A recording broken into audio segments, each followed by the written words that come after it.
అందరికీ నమస్తే. Welcome to TR TV. నేను మీ తిరుపతి. పాలమ్మినా పూలమ్మినా కష్టపడ్డా కాయా కష్టం చేసిన కాలేజీలు పెట్టిన మెడికల్ కాలేజీ పెట్టిన అని చెప్పి రకరకాల డైలాగులు కొట్టేటటువంటి వ్యక్తి పొద్దుగాల లేస్తే సోషల్ మీడియాలో నేనే ఫేమస్, సోషల్ మీడియా మొత్తం షేక్ చేస్తున్నా, సోషల్ మీడియాని మొత్తం నేనే నడుపుతున్నా, నేను చాలా గొప్ప వ్యక్తిని, చాలా కష్టపడి ఎదిగిన, ఇలా 100 కోట్లు సంపాదించిన, నేను కష్టపడితేనే ఇదంతా జరిగింది, నన్ను రోల్ మోడల్ లెక్క తీసుకోండి, నన్ను చూసి నేర్చుకోండి అని చెప్పి Medchal BRS party MLA Mallareddy చెప్తా ఉంటాడు. ఇప్పుడు మల్లారెడ్డి భారతీయ జనతా పార్టీలోకి జాయిన్ కావడానికి పూర్తి స్థాయిలో సిద్ధమైపోయింది అనేది వినబడుతున్నటువంటి ఒక చర్చ. ఈ అంశం పైన చాలామంది రాజకీయ విశ్లేషకులు, సీనియర్ జర్నలిస్టులు రకరకాలుగా మాట్లాడుకునేటటువంటి కార్యక్రమం చేస్తున్నారు. మల్లారెడ్డి ప్రధానమంత్రి నరేంద్ర మోడీని కలిసిండు. ఒకసారి మీకు వెనకాల బ్యాక్గ్రౌండ్ ఫోటో ఉంటుంది. మోదీ సార్, మల్లారెడ్డి వాళ్ళ కోడలు ప్రీతిరెడ్డి, పక్కనే భద్రారెడ్డి ఉన్నాడు వాళ్ళ కొడుకు. సో భద్రారెడ్డికి ఎంపీ టికెట్ కావాలని చెప్పి మల్లారెడ్డి ప్రతిపాదన పెట్టిండట. వాళ్ళ కోడలికి కూడా ఒక ఎమ్మెల్యే టికెట్ కావాలి అని చెప్పి ప్రతిపాదన పెట్టిండట. ఒకవేళ ఎమ్మెల్యే ఇవ్వకపోతే ఎమ్మెల్సీ టికెట్ అని ఇవ్వండి, మల్లారెడ్డికి ఒక ఎమ్మెల్యే టికెట్, తర్వాత వాళ్ళ అల్లుడు ఆయనకు ఒక ఎమ్మెల్యే టికెట్, మొత్తం ఫ్యామిలీకి ఖాందాన్ మొత్తం ఒక 5-6 టికెట్లు కావాలని చెప్పిండట.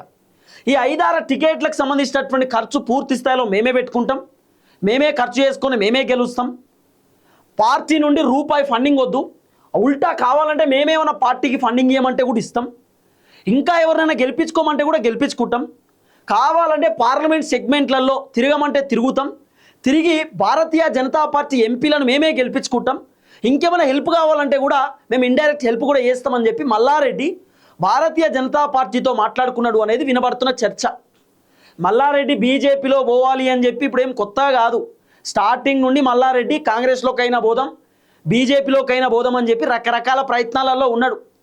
మల్లారెడ్డి వాస్తవానికి గాంధీ భవన్ గేట్ల దాకా పోయిండు. కాంగ్రెస్ పార్టీలోకి జాయిన్ కావడానికి రకరకాల ప్రయత్నాలు చేసిండు. కానీ కాంగ్రెస్ పార్టీ హోల్డ్లో పెట్టిరు. ఎందుకు తెలుసా? మల్లారెడ్డి దందాలు చేసినని, మల్లారెడ్డి కబ్జాలు పెట్టినని, పార్కులు కబ్జాలు పెట్టినని, అక్రమంగా ఏడబడతాడ నిర్మాణించుకున్నాడని. బీఆర్ఎస్ హయాంలో మల్లారెడ్డి మంత్రి కదా, ఆ రోజు మల్లారెడ్డి అయినటువంటి దందా లేదు. పొద్దుగాల లేస్తే మల్లారెడ్డి పైన ఏదో ఒక కబ్జా ఆరోపణ, ఆఖరికి ఎస్సీ ఎస్టీల భూములు కూడా మల్లారెడ్డి మింగిండు, మొత్తం కథం చేసిండు, కొల్లగొట్టిండని చెప్పి రకరకాల వార్తలు వచ్చినాయి. మల్లారెడ్డి మీద ప్రజావాణిలో కొన్ని 100 మంది కంప్లైంట్ చేయడానికి వచ్చారు. మల్లారెడ్డి మా భూమి కబ్జా పెట్టిండని, మల్లారెడ్డి మా పార్కు కబ్జా పెట్టిండు, మల్లారెడ్డి మా ఫ్లాట్ కబ్జా పెట్టిండు, మల్లారెడ్డి మా అపార్ట్మెంట్ కబ్జా పెట్టిండు, రాత్రికి రాత్రి ఎంఆర్ఓకి ఫోన్ చేసి మల్లారెడ్డి మొత్తం రిజిస్ట్రేషన్లు చేయించుకున్నాడు అని చెప్పి రకరకాల వార్తలు, రకరకాల ఆరోపణలు మల్లారెడ్డి పైన వచ్చినాయి.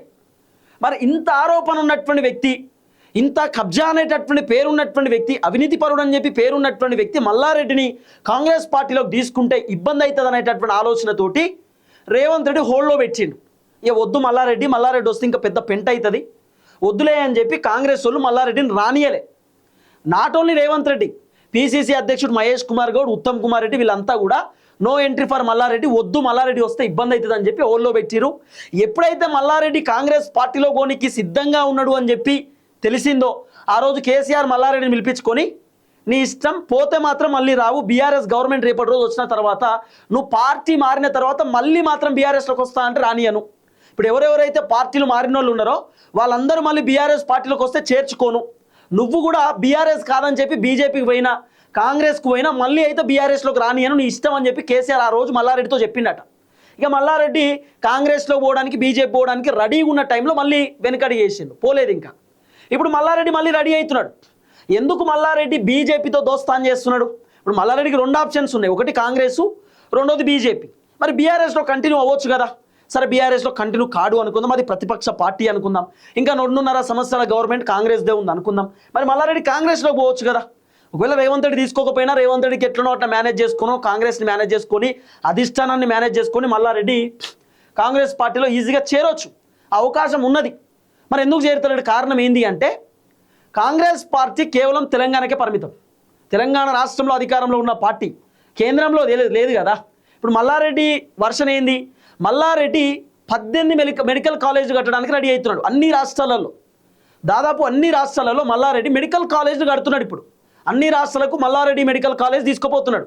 మరి అన్ని రాష్ట్రాలలో మెడికల్ కాలేజ్ పర్మిషన్లు కావాలంటే అక్కడ ఉన్నటువంటి స్టేట్ గవర్నమెంట్ పర్మిషన్లు కావాలా, సెంట్రల్ గవర్నమెంట్ పర్మిషన్ కావాలా? ఇప్పుడు కాంగ్రెస్లో పోయింది అనుకో, తెలంగాణకే పరిమితం. కాంగ్రెస్ బీజేపీకి పడదు, బీజేపీ కాంగ్రెస్కు పడదు. కాబట్టి నేను కాంగ్రెస్ పోవడం వల్ల బీజేపీ వాళ్ళు కొంత కోపం మీద ఉంటారు కదా. మల్లారెడ్డి కాంగ్రెస్ పోయి బీజేపీతో పని చేయించుకుంటున్నాడు, ఎందుకు చేయాలని చెప్పి అనుకుంటారు కదా. అదే మల్లారెడ్డి బీజేపీలోకి పోయింది అనుకో, బీజేపీ కేంద్రంలో అధికారంలో ఉన్నది. సో మల్లారెడ్డి చెప్పుకుంటాడు, ఎస్ నేను బీజేపీకి సంబంధించిన ఎమ్మెల్యేను, బీజేపీ మాది కేంద్ర పార్టీ, మాది పెద్ద పార్టీ, కేంద్రంలో అధికారంలో ఉన్నది మేమే అని చెప్పి వేరే రాష్ట్రంలో మెడికల్ కాలేజ్ పెట్టినా కూడా బీజేపీ వాళ్ళు ఈజీగా మల్లారెడ్డికి పర్మిషన్ ఇస్తారు. మల్లారెడ్డి మెడికల్ కాలేజ్ పెట్టుకోవడానికి గ్రీన్ సిగ్నల్ దొరుకుతుంది. తర్వాత రేపటి రోజు మళ్ళీ కాంగ్రెస్ అధికారంలోకి వచ్చినా, బీఆర్ఎస్ అధికారంలోకి వచ్చినా మల్లారెడ్డితోనే పని ఉంటుంది అందరికీ. ఇక మల్లారెడ్డి మోదీకి క్లోజ్ అయ్యింది అనుకో, మల్లారెడ్డి అమిత్ షాకు, భారతీయ జనతా పార్టీ లీడర్లకు బాగా క్లోజ్ అయ్యింది అనుకో, ఏమైనా పని కావాలంటే మల్లారెడ్డి కాడికే వస్తారు. ఎందుకంటే 18 మెడికల్ కాలేజీలు పెడుతున్నప్పుడు ఇక మల్లారెడ్డికి అబ్బా మెడికల్ కాలేజీలు అన్ని రాష్ట్రాలలో పెడుతుండంటే బీజేపీ ఎంత క్లోజ్ ఉంటే, ఎంత సపోర్ట్ చేస్తే పెట్టాలని అనుకుంటారు కదా. సో కాలేజీల కోసం కేసుల బారి నుండి బయటపడడానికి మల్లారెడ్డి పైన ఇన్కమ్ ట్యాక్స్ రైడ్ జరిగింది, మల్లారెడ్డి ఇంటిపైన సోదాలు జరిగినాయి, కాలేజ్ పైన సోదాలు జరిగినాయి, ఆఫీసుల పైన సోదాలు జరిగినాయి. సో ఏ కేసుల నుండి బయటపడడానికి, సేఫ్ జోన్లో ఉండడానికి, ఏం ఇబ్బంది లేకుండా ఉండడానికి రకరకాల ప్రయత్నాలలో భాగంగా మల్లారెడ్డి బీజేపీలోకి పోవడానికి సిద్ధమవుతున్నట్టుగా వినబడుతున్న చర్చ. దీంట్లో ఇంకొక వర్షన్ ఏంటంటే ఈటల రాజేందర్కు మల్లారెడ్డితో చెక్ పెట్టబోతున్నారట. ఏందండి నాకు అర్థం కాదు. మల్లారెడ్డి ఎవరు, ఈటల రాజేందర్ ఏంది, వీళ్ళ కథ ఏంది నాకేం అర్థమవుతలేదు.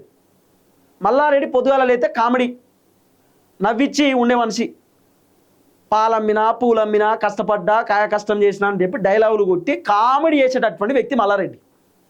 ఇప్పుడు ఈయన మేడ్చల్ ఎట్లా గెలిచిండు, మేడ్చల్ 46 అనే ఒక యాప్ క్రియేట్ చేసి ఆ యాప్లో ఓటర్ లిస్ట్ పెట్టి వాళ్ళ ఫోన్ నెంబర్లు తీసుకొని డైరెక్ట్ ఫోన్పేలోనే 2000 రూపాయలు 3000 రూపాయలు ఓటుకు పేమెంట్ చేసేటటువంటి వ్యక్తి మల్లారెడ్డి. మల్లారెడ్డి కాలేజ్లో పనిచేస్తున్నటువంటి లెక్చరర్లతోటి, మల్లారెడ్డి కాలేజ్లో పనిచేస్తున్నటువంటి స్టాఫ్ టీచర్లతోటి డబ్బులు పంచిచ్చినటువంటి వ్యక్తి ఈ మల్లారెడ్డి. ఈయనట మాకు 5 టికెట్లు కావాలి బీజేపీలో, మల్లారెడ్డితోటి ఈటల రాజేందర్కి చెక్ పెడతారట. అంటే ఈటలను పార్టీలో నుండి ఎల్లగొట్టడానికి మల్లారెడ్డి వాళ్ళ కొడుకు భద్రారెడ్డికి ఎంపీ టికెట్ ఇస్తారట మల్కాజ్గిరి నుండి. ఏం తమాషా, ఏం మాటలు ఇవి బీజేపీ వాళ్ళవి. ఈటల రాజేందర్కి చెక్ పెట్టడానికి ఒక వర్గం రెడీ ఉందట బీజేపీలో. ఆ వర్గం ఎవరు? బండి సంజయ్కి ఈటల రాజేందర్ పడతలేదని చెప్తున్నారు, ధర్మపురి అరవింద్కి ఈటల రాజేందర్కి పడతలేదు అంటున్నారు. ఇది వాస్తవమో కాదో మనకు తెలియదు, కానీ ఒక చర్చ అయితే వినబడుతున్నది. సో బండి సంజయ్ ఏమన్నా మల్లారెడ్డితో చెక్ పెడుతున్నాడా? అంత ఈటల రాజేందర్ని అంత ఈజీగా ఎల్లగొట్టేంత అవకాశాలు ఉంటాయా? ఈటల రాజేందర్ తలుసుకుంటే ఆయన కొత్త పొలిటికల్ పార్టీ పెట్టగలుగుతాడు, పైసలు ఉన్నాయి, పతారు ఉన్నది, ఫాలోయింగ్ ఉన్నది. తెలంగాణ ఉద్యమకారుడు, కేసీఆర్తో కలిసి పనిచేసిండు, టీఆర్ఎస్లో క్రియాశీలక పాత్ర పోషించిన ఈటల రాజేందర్ ఆ వ్యక్తిని చెక్ పెడతారట మల్లారెడ్డితో. ఏమవుతుంది మల్లారెడ్డితోటి? కామెడీ బ్యాచు, పొద్దుగాలైతే నవ్విస్తాడు అందరినీ. మల్లారెడ్డి ఎంత ఘోరమైనటువంటి కథ ఉంటుందంటే, మల్లారెడ్డి చేసేటటువంటి కార్యక్రమం నేను చెప్తా. మల్లారెడ్డి ఎక్కడన్నా ఒక 10 ఎకరాలు కబ్జా పెట్టిండు అనుకో, కబ్జా పెట్టిన తర్వాత ఆ వార్తలు బయటకు వచ్చినాయి అనుకో, వార్తలలో మల్లారెడ్డి 10 ఎకరాలు కబ్జా పెట్టిండు ఇట్లా దందా చేస్తుందని చెప్పి వార్తలు వచ్చిన తర్వాత మల్లారెడ్డి ప్రెస్ మీట్కి వస్తాడు. ఎగ్జాంపుల్ చెప్తాను, ప్రెస్ మీట్కి వచ్చి ఈ రిపోర్టర్లు అడుగుతారు, జర్నలిస్టులు అడుగుతారు, సార్ మీరు ఒక ఆడ 10 ఎకరాలు కబ్జా పెట్టినట్టు కదా సార్, నిజమేనా సార్ అని అంటే, పాలమిన్నయ్యా కష్టపడ్డా, కాయ కష్టం చేసిన, ఎవరయ్యా చెప్పింది, కబ్జా పెడతాడే ఆ మల్లారెడ్డి అని నవ్విస్తాడు. నవ్వించేసరికి అందరు నవ్వుతారు, మల్లారెడ్డి కబ్జా విషయం మర్చిపోతారు. కథం. మల్లారెడ్డి ఎందుకు నవ్వుతారు అనుకుంటారు? ఆయన చేసేటటువంటి దందాలు, ఆయన చేసేటటువంటి కబ్జాలు కప్పిపుచ్చుకోవడానికి ఈ నవ్వుల డ్రామా. ఇక జర్నలిస్టు కూడా నవ్వుతారు, రిపోర్టర్లు కూడా నవ్వి ఆయన కబ్జా విషయం మర్చిపోతారు. ఇక కథం, నెక్స్ట్ క్వశ్చన్ అడుగుతారు. ఈయన చేసేటటువంటి దందాలను కప్పిపుచ్చుకోవడానికి పాలమ్మినా పూలమ్మినా నవ్విపిచ్చుడు, జోకులు చేసుడు, కామెడీ చేసుడు ఈయన. ఇక మొన్న అసెంబ్లీలో ముసలికన్నీలు గారుస్తున్నాడు, ఏమని, జవహర్ నగర్ డంపింగ్ యార్డ్ దగ్గర చాలా మంది అవస్థ పడుతున్నారు, ఇబ్బంది పడుతున్నారు. అంటే నీ గవర్నమెంటే ఉన్నది కదా, బీఆర్ఎస్ గవర్నమెంట్, నువ్వే మంత్రి కదా, కార్మిక శాఖ మంత్రి, ఏం కట్టలుగా ఇచ్చినావు? అప్పుడు జవహర్ నగర్ డంపింగ్ యార్డ్ తీసేసి మూలకైపోయినావు. ఇలా కాంగ్రెస్ వచ్చుడితోటే చాలా బాధ అనిపిస్తుంది అట. మీరే ఏం చేశారండి మీరు? 10 సంవత్సరాలు మీరే కదా ఉన్నది, మీ బీఆర్ఎస్ గవర్నమెంట్ హయాంలోనే కదా, ఇంకా మొత్తం చెత్త అంతా నిండిపోయింది అక్కడ. సో మల్లారెడ్డి ఇప్పుడు ఒకటే, ఆస్తులు కాపాడుకోవాలా, అట్లాగే మెడికల్ కాలేజీలు పెట్టాలా, ఏడ కాలేజ్ పెట్టినా పర్మిషన్ కావాలి, ఏం పని చేసినా ఓకే కావాలంటే ఎల్లు అవుతుంది, బీజేపీలో అవుతుంది. కాబట్టి ఇప్పుడు చిన్నగా బీజేపీలోకి పోవడానికి మల్లారెడ్డి రెడీ అవుతున్నాడు. ఇప్పుడు అదే అనిపిస్తున్నది. మల్లారెడ్డి కోడలకు ఒక ఎమ్మెల్యే టికెట్ ఇస్తారట.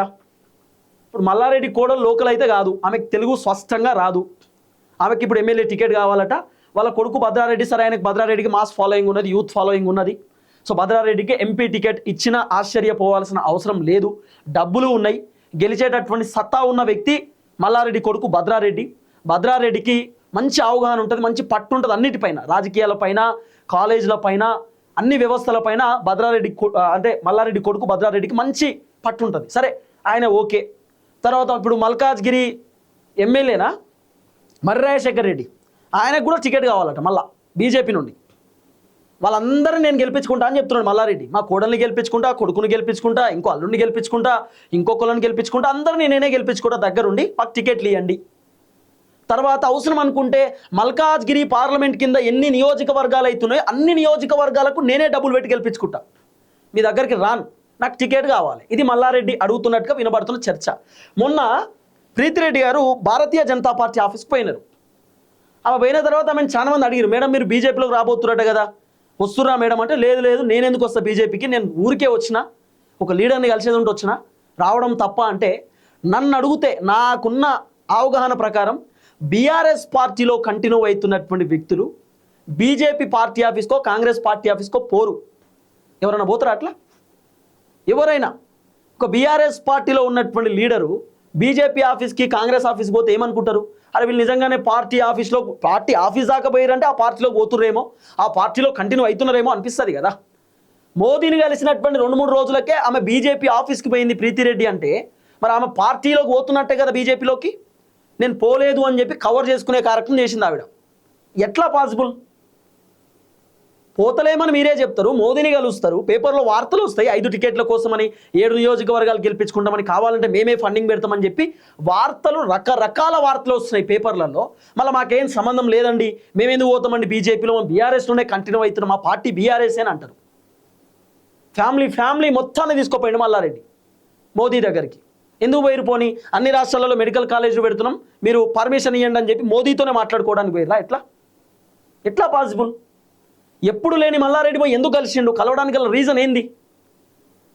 సో వినబడుతున్న చర్చ ఒకటే, మల్లారెడ్డి బీజేపీలోకి పోతాడు, వాళ్ళ అల్లుడు బీజేపీలోకి, వాళ్ళ కొడుకు కోడలు ఇంకో కొడుకు కూడా మొత్తం బీజేపీలోకి చేరడానికి పూర్తి స్థాయిలో సిద్ధమైపోయారు అనేది వినబడుతున్న చర్చ. దీంట్లో ఇంకో వర్షన్ చెప్తా. ఇంకా ఈ కాంగ్రెస్ గవర్నమెంట్ పరిపాలన ఇంకొక 2.5 years ఉన్నది. 2028 ఎన్నికల లోపే మల్లారెడ్డి బీజేపీలోకి పోతాడు. మీరు రాసి పెట్టుకోరు. నేను ఇప్పుడు చెప్తున్న మాట కాదు, బీఆర్ఎస్ గవర్నమెంట్ ఉన్నప్పుడే మల్లారెడ్డి బీజేపీలో పోనీకి రెడీ అయ్యిండు. బీజేపీలో పోవడానికి రకరకాల చర్చలు జరిపిండు, కానీ అప్పుడు వర్కౌట్ కాలే. ఇప్పుడు మల్లారెడ్డికి అవసరం, కాలేజీలు పెట్టాలంటేనో పర్మిషన్ల కోసం అవసరం కాబట్టి ఖచ్చితంగా బీజేపీలోకి చూస్తున్నాడు, పోతాడు. ఆయన గేటు దునికేటటువంటి కార్యక్రమం కూడా చేస్తాడు. సో చూద్దాం ఏం జరగబోతున్నదో. వాళ్ళు మాత్రం లేదు బీఆర్ఎస్ అంటున్నారు. మల్లారెడ్డి ఎట్లా గెలిచిండు, ఆయన కథ ఏందో నాకు తెలుసబ్బా. నా ఛానల్ కొట్టుర్రి, మల్లారెడ్డి TRTV అని కొట్టుర్రి, 100 వీడియోలు వస్తాయి. మల్లారెడ్డి ఆఖరికి గవర్నమెంట్ టీచర్లకు, పోలింగ్ బూత్లలో గవర్నమెంట్ టీచర్లు వాళ్ళు వీళ్ళే కదా ఉండేది, కొంతమంది ఎంప్లాయీస్కి, నేను గవర్నమెంట్ టీచర్స్ అని చెప్తలేను, పోలింగ్ బూత్లలో ఎవరెవరైతే ఎన్నికలు నిర్వహిస్తూ ఉంటారో, లేకపోతే వాళ్ళో వీళ్ళో, లేకపోతే ఇంకా ఎవరైనా మల్లారెడ్డి కోసం పనిచేయడానికి, మల్లారెడ్డికి ఓటు వేయడానికి ఒక మామిడికాయ తోటని దావత్ ఇచ్చిండు మల్లారెడ్డి. ఒక మామిడికాయ తోటల దావత్ ఇచ్చిండు, అందరు కూర్చోబెట్టి తాగిపిచ్చిండు. మల్లారెడ్డి చేసిన కథ ఎలక్షన్ టైంలో గెలవడానికి, డబ్బులు వంచడానికి, చాలామంది ఎంప్లాయీస్ని మేనేజ్ చేయడానికి, వాళ్ళని వీళ్ళని మేనేజ్ చేయడానికి దావత్ ఇచ్చిండు మల్లారెడ్డి. ఒక యాప్ పెట్టి యాప్లో డబ్బులు కొట్టించిండు. మల్లారెడ్డి కాలేజ్లో పనిచేసే లెక్చరర్లతో డబ్బులు వంచిచ్చిండు మల్లారెడ్డి. అట్లా గెలిచిండు ఈయన గెలిచే అవకాశం ఉన్నది. లేకపోతే ఎవడు గెలిపిస్తాడు? నేను ఎవడు ఓటేస్తాడు దీనికి? మల్లారెడ్డికి ఈయన చేస్తుండు దండి పనని ఓట్లేస్తారా? మల్లారెడ్డి క్యాంప్ ఆఫీస్ పక్కన అందశ్రీకి సంబంధించినటువంటి ఆ సమాధి ఉంటుంది, ఇప్పటిదాకా గోరీ కూడా కట్టలేదు అందశ్రీకి. మల్లారెడ్డి క్యాంప్ ఆఫీస్ పక్కనే చెప్పాలి కదా, మల్లారెడ్డి మాట్లాడాలి కదా అసెంబ్లీలో. మల్లారెడ్డి మేడ్చల్లో ఎంత దౌర్భాగ్యమైన పరిస్థితున్నది, డబుల్ బెడ్రూమ్ల కోసం పంచాయతీ అవుతున్నది. డబుల్ బెడ్రూమ్ ఎవరికి ఇవ్వలేదు ఇప్పటిదాకా, చాలామంది ఇబ్బంది పడుతుంది. అట్లీస్ట్ మాట్లాడాలి కదా ప్రజా సమస్యల పైన. పొద్దుగాల లేస్తే డైలాగులు కొట్టుడు సోషల్ మీడియాలో, పాలమ్మినా పూలమ్మినా కట్టలు కట్టినా, ఈ డైలాగ్ అంతా ఏం లేదు. దందాలన్నీ కప్పిపుచ్చుకోవడానికి మల్లారెడ్డి ఇదో డ్రామా ఆడతాడు. అది చేసిన ఇది చేసిన అని చెప్పి. సో మ్యాక్సిమం మల్లారెడ్డి ఫ్యామిలీ మొత్తం బీజేపీలోకి చేరే అవకాశం ఉన్నది. చూద్దాం ఏం జరగబోతుందో. దయచేసి వీడియో అందరికి షేర్ చేయండి. అందరికీ నమస్తే. నేను మళ్ళీ చెప్తున్నా ఇంకో మాట, మల్లారెడ్డి ఫ్యామిలీలో భారతీయ జనతా పార్టీ టికెట్ అందరికీ ఇస్తే భద్రారెడ్డి తప్ప ఎవరు గెలవరు, అది గుర్తుపెట్టుకోండి. భద్రారెడ్డి గెలుస్తాడు, ఆయనకు ఆ ఫాలోయింగ్ ఉన్నది, సంపాదించుకున్నాడు ఆ ఫాలోయింగ్. దయచేసి వీడియో షేర్ చేయండి. జై తెలంగాణ, అందరికీ నమస్తే.